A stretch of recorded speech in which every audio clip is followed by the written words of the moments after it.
How many warnings does God give before he stops? Is there a number? And what if you're on your last one? What if you've been ignoring that voice so long that the next time you need it, it's not there anymore? Would you even know? Because two people in the Bible found out the answer to that question in church on the same morning. And by the end of that morning, both were dead. Here's what doesn't make sense. Peter denied Jesus 3 times. Ananias lied about money once. Peter walked out alive. Ananias dropped dead. Same God, same church. Both lied. So what's the difference? What made one sin forgivable and the other one fatal? What did Ananias do that Peter didn't? And which side of that line are you standing on right now? Stay with me, because by the end of this video, you'll know 3 things. The pattern that connects Eden to this church service. The 5 words that diagnosed Ananias before he dropped dead. And a 60-second test that tells you if you've crossed the line, or if there's still time to turn back. So let me tell you what happened. Acts chapter 5. A guy named Ananias walks into church.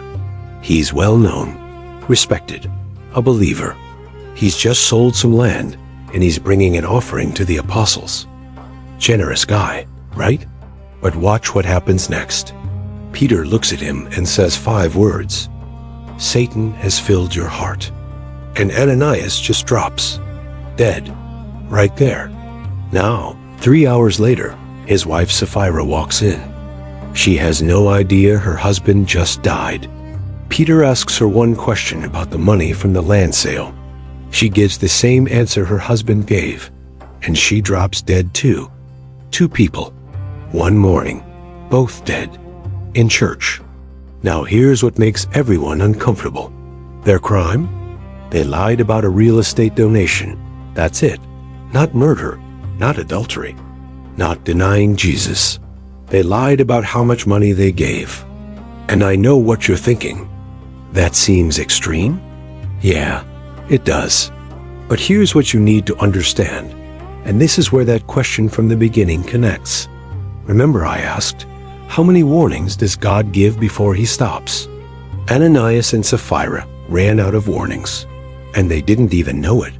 So let me show you what Peter saw that they couldn't see anymore. Because this is where it gets wild. Peter confronts Ananias. The land was yours. The money was yours. Nobody forced you to give anything. So if the money wasn't the problem, what was? You didn't lie to people. You lied to God. But before that, Peter said 5 words that diagnosed everything. Satan has filled your heart. Not tempted. Filled. That means there was room. You gave him space. And here's the pattern. This exact thing happened in Genesis 3. Satan tells Eve, you won't die. God's holding out on you. The oldest lie in the book. I can deceive God and nothing bad will happen. Watch what happens every single time. Genesis 3. Satan deceives Eve and death becomes a reality. Acts 5. Satan fills Ananias' heart. What follows is instant death. John 13. Satan enters Judas, he commits suicide. Every time we allow Satan to fill our hearts, death follows. Now here's what makes this the unforgivable sin, and why Peter lived but Ananias died. Jesus said, every sin can be forgiven except blasphemy against the Holy Spirit. Here's what that means. The Holy Spirit is your internal compass. That voice saying this is wrong, turn back. If you destroy your compass, you can't find home.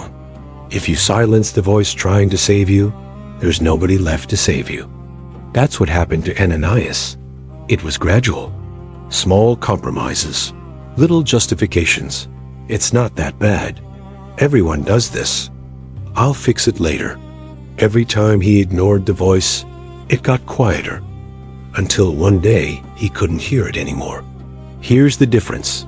Peter heard the rooster crow and wept bitterly. He responded to the conviction. Ananias heard the voice and hardened his heart. He silenced it. That's the moment their paths diverged. So where have you been giving Satan space? What conviction have you been pushing down? Remember at the beginning I asked, what if you're on your last warning? That brings us to the test. I promised you 3 things. The pattern, you've seen it. The 5 words. Satan has filled your heart. Now the test. If you're watching this, and you feel convicted, if something in your chest is uncomfortable, if there's a voice saying this is about you, that's proof you haven't committed the unforgivable sin. The fact that you can still hear the Holy Spirit, that's mercy. Ananias couldn't hear him anymore, but you can. Those questions from the beginning, how many warnings? As many as it takes to silence the voice completely. Is there a number? Yes. You know you've reached it when the voice stops. What if you're on your last? The fact you're feeling convicted right now is your answer. Which side of the line? Can you still hear conviction? That's what separates Peter from Ananias. That conviction you're feeling?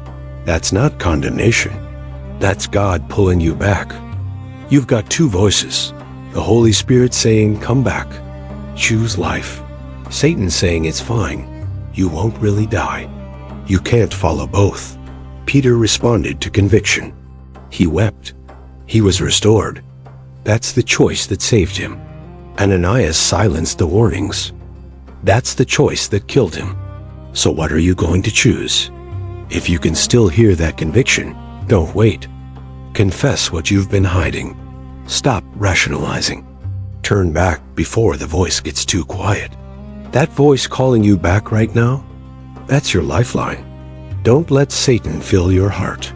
Because once he does, the voice that could save you gets silenced. But today you can still hear. And that means there's still hope. The test is simple. Can you hear him calling you back? If you can respond, that's the choice Peter made. The difference between forgiveness and death isn't the size of your sin. It's whether you can still hear the voice trying to save you, and whether you choose to respond. Your life literally depends on what you do next.